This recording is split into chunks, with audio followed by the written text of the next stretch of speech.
رمضان پاکستان اللہ کا احسان ہے، رمضان پاکستان۔ تو جناب آپ کو لیے چلتے ہیں اب اس شخصیت کی جانب ناظرین جن کا ظاہر ہے آپ انتظار کرتے ہیں، اور آپ کے مسائل قرآن اور سنت کی روشنی میں ان کا حل یقیناً اس میں کوئی دوسری رائے نہیں ہے کہ آغا صاحب سے آپ کو بہت ماشاء اللہ اس حوالے سے جو گائیڈ لائن ملتی ہے۔ آپ کے ہمارے ہم سب کے بہت ہی پسندیدہ ممتاز روحانی اسکالر جناب آغا منہاج صاحب ہمارے ساتھ آ چکے ہیں، اور آئیے ذرا وظائف کی برکت میں ان سے پوچھتے ہیں آپ کے تمام تر سوالات۔ آغا صاحب السلام علیکم۔ وعلیکم السلام ورحمۃ اللہ۔ جنید بھائی کیسے مزاج ہیں آپ؟ الحمدللہ رب العالمین علی کل حال، آپ بتائیے کیسے مزاج ہیں؟ ٹھیک ہے الحمدللہ اللہ کا شکر ہے۔ آج انشاءاللہ 13واں روزہ ہو جائے گا، 13ویں سحری کریں گے انشاءاللہ۔ اچھا، سب سے پہلے تو سوال یہ ہے آغا صاحب جو خواب کے حوالے سے کہ خواب میں دیکھا کہ اپنے رشتہ داروں سے جھگڑا کر رہا ہوں اور لڑائی بہت زبردست ہوئی اور میں آخر کار لڑ کر ان سے جیت گیا، اس کی تعبیر کیا ہے؟ اعوذ باللہ من الشیطان الرجیم، بسم اللہ الرحمن الرحیم، اللہم صلی علی سیدنا و مولانا محمد وعلی آلہ وصحبہ وبارک وسلم علیہ۔ استغفر اللہ ربی من کل ذنب واتوب الیہ، استغفر اللہ الذی لا الہ الا هو الحی القیوم واتوب الیہ۔ یہ دوسرے عشرے کا وظیفہ ہے اور یہ کم سے کم 100 مرتبہ اگر آپ اس وقت پڑھ لیں گے تو اللہ تبارک و تعالیٰ کے آپ کی اگر یہ توبہ قبول ہو جاتی ہے تو یہ رمضان المبارک کی برکتیں آپ حاصل کر لیں گے۔ اگر آپ نے ابھی تک صلاۃ التسبیح کا اہتمام نہیں کیا تو کر لیجئے۔ روزانہ یہی بات دہراتا رہوں گا اور دہراتا آیا ہوں کہ 6 نوافل روزانہ، 2 نفل شکرانے کے، 2 نفل صلاۃ التوبہ اور 2 نفل صلاۃ الحاجات۔ آج آپ کی اجازت ہے تو گفتگو کرنا چاہ رہا ہوں۔ پلیز۔ ایک درود پاک کی ایک بک ہے جس کا نام ہے دلائل الخیرات، یہ امام سلیمان جزولی رحمۃ اللہ علیہ کے نام سے منسوب ہے۔ انہوں نے اس کو لکھا ہے، اس کے اندر 8 حزب ہیں۔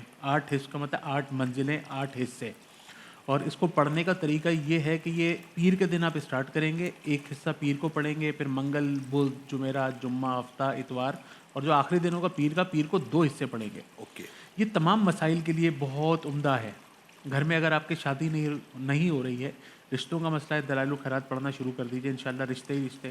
اگر آپ کے گھر میں اولاد نہیں ہو رہی ہے، دلائل الخیرات پڑھنا شروع کر دیجئے، انشاءاللہ بہت اللہ تبارک و تعالیٰ آپ کو اولاد کی نعمتوں سے، آپ کا جو سونا آنگن ہے انشاءاللہ اس کے اندر پھول ہی پھول کھل جائیں گے۔ گھر میں خدا نہ خواستہ آپ کے کوئی بیمار ہے، موذی مرض میں مبتلا ہے، دلائل الخیرات پڑھنا شروع کر دیجئے، پانی دم کر کے اس کو پلائیے، انشاءاللہ صحت کی دولت سے مالا مال ہو جائیں گے۔ خدا نہ خواستہ گھر کے اندر کوئی لڑائی جھگڑے ہیں، فسادات ہیں، یہ وظیفہ کر کے سارے گھر والوں کو پلائیے، گھر کے اندر چھڑکاؤ کیجیے، انشاءاللہ گھر کے اندر نور ہی نور ہو جائے گا۔ وجہ یہ کہ یہ حضرت امام سلیمان جزولی علیہ رحمہ ایک جگہ سے تشریف لے جا رہے تھے تو وہاں پہ کنواں تھا اور وہاں پر ان کو وضو کرنا تھا، نہ وہاں پہ کوئی ڈول تھا، نہ وہاں پہ کوئی رسی تھی۔ تو وہاں پر وہ سوچ رہے تھے کہ یہ پانی اتنا نیچے، یہ اوپر کیسے آئے گا، میں وضو کس طرح بناؤں گا، عصر کا وقت نکل جائے گا۔ اور وہاں پر ایک بچی اس معاملے کو دیکھ رہی تھی، وہ فوراً دوڑتی بھی آئی، تو اس نے آگے کہا کہ آپ کس کا انتظار کر رہے ہیں؟ انہوں نے کہا پانی کا، کس طرح سے اوپر لاؤں؟ اس بچی نے اپنا لعاب دہن اس کنویں کے اندر ڈالا اور وہ پانی اوپر کی طرف آیا اور وہ پانی سے انہوں نے وضو بنایا۔ اس کے بعد اس بچی سے اور پوچھا کہ تو کون ہے اور کیا پڑھتی ہے؟ تو اس نے کہا میں درود پاک جب تک 1000 دفعہ میں روزانہ رات کو نہیں پڑھ لیتی میری ماں مجھے سونے نہیں دیتی۔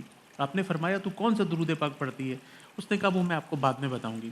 امام جزولی علیہ رحمہ نے مختصر کر کے بتا رہا ہوں، یہ کتاب لکھی جس کا نام دلائل الخیرات ہے، اور جب وہ 8 حزب لکھے، ہر حزب لکھ کے اس بچی کے پاس جا کے پوچھتے تھے کیا وہ درود پاک اس میں ہے؟ تو وہ کہتی تھی اس میں نہیں ہے۔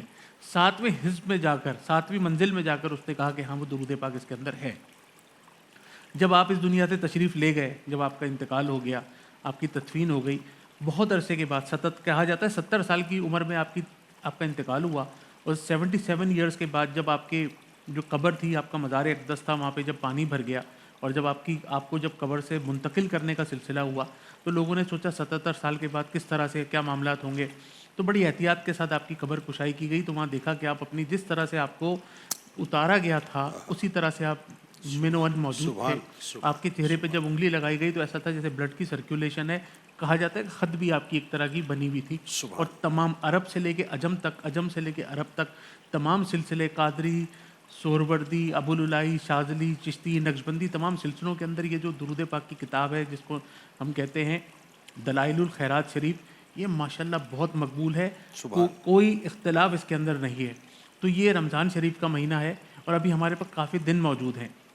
آپ اگر اس کو ڈاؤن لوڈ کر لیں اپنے پاس PDF کو آپ گوگل پہ لکھیں, آپ کہیں بازار سے خرید لیں ہدیتاً, اس کا کتابچہ مل جائے گا, بہت ایزی. اب تو آپ اپنے موبائل پہ جب ڈاؤن لوڈ دلائل الخیرات لکھیں گے, آپ اس کے آرٹ و حفظ کو, اور کہا جاتا ہے اگر آپ ایک وقت میں اس کو بیٹھ کے پڑھ لیں مثال کے طور پہ, تو اس کا والیوم اتنا ہے جتنا کم و بیش یاسین شریف کا والیوم ہے, اور اس کے اندر درود پاک حدیث مبارکہ سے عکس کر کے, حدیث مبارکہ میں جتنے درود پاک ہیں یہ ان کو کتابچہ اس کو ایک جگہ پہ ترتیب دے کر اس کو ماشاءاللہ انہوں نے لکھا ہے.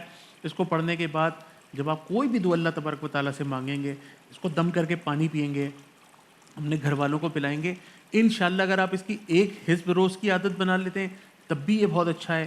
اگر آپ یہ روزانہ خوشی کے ساتھ, دل کے ساتھ, عقیدے کے ساتھ کہ یہ اتنے بڑے ولی کامل نے لکھی اور پوری دنیا کے مومن مسلمانوں کے اندر یہ مقبول ہوئی, اگر آپ یہ روزانہ پوری بک بھی پڑھ لیں گے ایک دفعہ میں, تب بھی انشاءاللہ یہ آپ کے تمام مسائل کے لیے بہت اچھی ہوگی. اچھا, یہ خواب کے سلسلے میں جنید بھائی, انہوں نے دیکھا کہ میں اپنے خواب میں کسی سے لڑا اور الحمدللہ میں جیت گیا. لیکن دشمن اور مخالفین جو ہے نا وہ آپ کے اپنے گھروں کے اندر ہوتے ہیں, جن سے آپ کے ساتھ کاروبار ہوتا ہے وہاں پہ بھی دشمنیاں اور مخالفتیں ہو جاتی ہیں.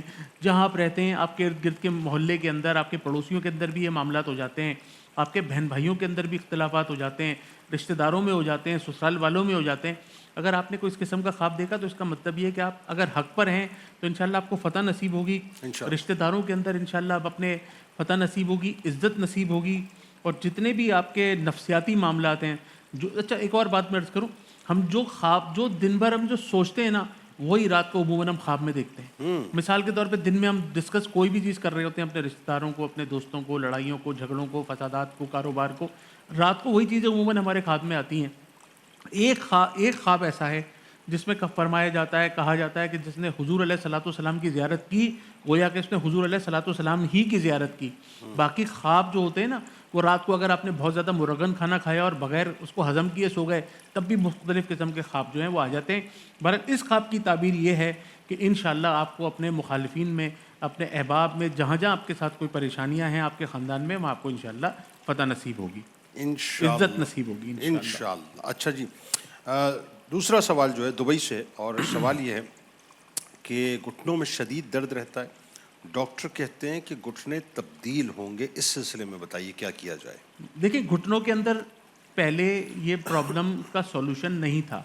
اب گھٹنے الحمدللہ جو نی ریپلیسمنٹس ہیں یہ ہمارے پاکستان میں بھی موجود ہے اور پوری دنیا میں بھی موجود ہے. پاکستان میں سب سے کامیاب اور بہترین سرجری الحمدللہ اس کی موجود ہے کہ یہ جو ہمارے جو دونوں گھٹنوں کے جو, کیونکہ یہ ہمارے جو گھٹنے ہوتے ہیں نا یہ سب جو ہماری گاڑی کے ٹائرز ہوتے ہیں, ہم اس کے اوپر اتنا وزن ڈالتے ہیں, اس طرح چلتے ہیں, اتنی واک کرتے ہیں, پھر عمر کے ایک حصہ ایسا آ جاتا ہے کہ اس کا جو کارٹیلیج ہوتا ہے نا, کارٹیلیج وہ گھس جاتا ہے, اور پھر ہماری جو ہڈیاں ہوتی ہیں, ہماری جو بونز ہیں وہ آپس میں ٹکرانے لگتی ہیں. جب وہ آپس میں جب بونز ٹکرانے لگتی ہیں تو ہمارے جو نی کیپ ہوتا ہے, ہمارے جو گھٹنے کا جو کور ہوتا ہے نا وہ خراب ہو جاتا ہے. جب وہ خراب ہو جاتا ہے تو ہمارے جو لوگ ہیں وہ بجائے ڈاکٹر کے پاس جا کے اپنے دونوں گھٹنوں کی MRI کرانے کے, CT اسکین کرانے کے, ہم کیا کرتے ہیں وہ بھنڈی والا پانی پینا شروع کر دیتے ہیں. بھنڈی بھگو کر اس کا پانی آپ کو بہت ساری چیزوں میں فائدہ پہنچا سکتا ہے, لیکن اس کا گھٹنوں کی چکنائی کے ساتھ کوئی واسطہ نہیں ہے, کوئی تعلق نہیں ہے. یہ جو تھا آپ کا کارٹیلیج تھا, اس کی ایک ٹائم تھا, یہ ختم ہو گیا, ٹھیک ہے. اب اس کی اگر نی ریپلیسمنٹ کے لیے آپ کو کسی اچھے آرتھوپیڈک سرجن کے پاس یا نی ریپلیسمنٹ کے ڈاکٹر کے پاس جانا پڑتا ہے تو وہ تھوڑا مہنگا ضرور ہے, مگر وہ اس کے بعد پھر جب تک آپ کی حیات ہے نا وہ اتنے اچھے فائبر کے گھٹنے لگ جاتے ہیں کہ پھر آپ کو پھر اس کے بعد کوئی ضرورت پرابلم نہیں ہوتی. لیکن ہمارے یہاں لوگ احتیاط نہیں کرتے. ہمارے یہاں جن کو یہ پرابلم ہے وہ تو سب سے پہلی بات اپنا وزن کم نہیں کرتے, ان کا وزن بڑھ رہا ہوتا ہے اور واک وہ کرتے نہیں, کیونکہ واک کے لیے ان کو ڈاکٹر منع کر دیتا ہے کہ اب آپ نے, آپ کے گھٹنے اب گھس گئے, اب زیادہ آپ نے واک نہیں کرنی. اب جب اس حالت میں کیا کرنا ہے, اس حالت میں سائیکلنگ کرنی ہے کہ آپ, کیونکہ اس کے اوپر آپ کے پیر جو ہے نا وہ ایسے گھوم رہے ہوتے ہیں, چلنا اس وقت منع ہو جاتا ہے. بیٹھ کر آپ کو نماز پڑھنی پڑتی ہے کرسی کے اوپر. WC آپ کو استعمال نہیں کرنا ہوتا, وہ ڈاکٹر کہتے ہیں کموڈ اب آپ کو یوز کرنا. تو اس صورت حال کے اندر جب ایسی پرابلم ہو تو سب سے پہلے اپنے وزن کو کم کرنا ہوتا ہے. وائٹامن ڈی اور کیلشیم کے ٹیسٹ کرانے ہوتے ہیں. بہت سارے مسائل وائٹامن ڈی کی کمی کے باعث ہوتے ہیں, لیکن ہمیں یہ بھی ادراک نہیں ہے نا کہ وائٹامن ڈی کا بھی ٹیسٹ کرانا ہے. اگر باڈی میں وائٹامن ڈی کی کمی ہے تو وائٹامن ڈی کا ٹیسٹ کرا کے وائٹامن ڈی کی ٹیبلٹس بھی کھانی ہے. اور صبح 7 بجے کی جو دھوپ ہے, سورج نکلنے کے 1-1.5 گھنٹے کے بعد کی جو دھوپ ہے وہ وائٹامن ڈی سے بھری ہوئی ہے. تو یہ ساری چیزوں کا احتیاط کرنا ہمارے لیے لازم ہے. اور اگر میں آپ کو ایک ایسا وظیفہ بتاتا ہوں جس سے انشاءاللہ دیکھیں اللہ کے کلام میں بہت برکت ہے. میں نے بہت سارے الحمدللہ لوگ ایسے دیکھے ہیں جن کو ڈاکٹر نے نی ریپلیسمنٹ کا کہہ دیا اور وظائف کی برکت سے الحمدللہ وہ مسئلے ان کے حل ہو گئے الحمدللہ. اور وہ یہ ہے اعوذ باللہ و قدرتہ من شر ما اجد و احاذر. یہ ایسا وظیفہ ہے اعوذ باللہ و قدرتہ من شر ما اجد و احاذر. یہ حدیث مبارکہ کے مفہوم کے مطابق مسنون دعاؤں سے یہ وظیفہ لیا گیا ہے. یہ ایک طرح کا پین کلر ہے. اس کو اگر زیتون کے اور کلونجی کے تیل کے اوپر 111 مرتبہ عشاء کی نماز کے بعد پڑھ کے دم کر کے اگر بہت ہلکے ہاتھ سے دیکھیں آپ نے مساج کرنا ہے دونوں گھٹنوں کے اوپر بہت ہلکے ہاتھ سے, انشاءاللہ اللہ کے حکم سے جہاں میڈیکل سائنس فیل ہو جاتی ہے وہاں پہ اللہ کا کلام جو رہتا ہے وہ کامیاب ہو جاتا ہے. میں نے بہت سارے لوگوں کو دیکھا ہے کہ الحمدللہ ان کی سرجری کا مسئلہ ختم ہو گیا, ان کا جو منسکس تھا, ان کے جو کارٹلیج کا پرابلم تھا وہ بالکل الحمدللہ سیٹل ہو گیا. اور ایک وظیفہ میں آپ کو بتاتا ہوں سورہ فاتحہ کا. ہر نماز کے بعد دونوں گھٹنوں پہ ہاتھ رکھ کے سورہ فاتحہ 7 مرتبہ پڑھ کے دم کریں اور اٹھتے بیٹھتے چلتے پھرتے پڑھنا ہے یا غنی ہو یا مغنی ہو, یا غنی ہو یا مغنی ہو. انشاءاللہ کمر کا درد ہو, مہروں کا درد ہو, اسپائنل کارڈ کا درد ہو, سروائیکل کا درد ہو, سروائیکل پین ہو, دونوں گھٹنوں کا پرابلم ہو, نی ریپلیسمنٹ کا مسئلہ ہو, وزن کم کیجئے, کھانے پینے میں احتیاط کیجئے, وائٹامن اور کیلشیم کا خیال رکھیے اور انشاءاللہ یہ وظیفہ انشاءاللہ کیجئے. اللہ کے حکم سے یہ آپ کے سارے باڈی کے پرابلم سالٹ آؤٹ ہو جائیں گے انشاءاللہ. بہت شکریہ آغا صاحب, آپ تشریف لائے, بڑی جزاک اللہ خوبصورت جنید گفتگو بھائی. رہی. اور جناب ہمارے ساتھ جڑے رہیے, بس ایک مختصر سا وقفہ لیتے ہیں, لوٹ کے علم کے موتی ہم اور آپ مل کے علماء سے سمیٹیں گے. اور جیسا کہ آج بات ہو رہی تھی گناہ کے حوالے سے, بڑا ہم نے جزا اور سزا کے معاملات کو فار گرانٹیڈ لیا ہے نا. آج بات کرتے ہیں علماء سے کہ گناہ سے بچا کیسے جائے. ایک مختصر سا وقفہ. رمضان پاکستان اللہ کا احسان.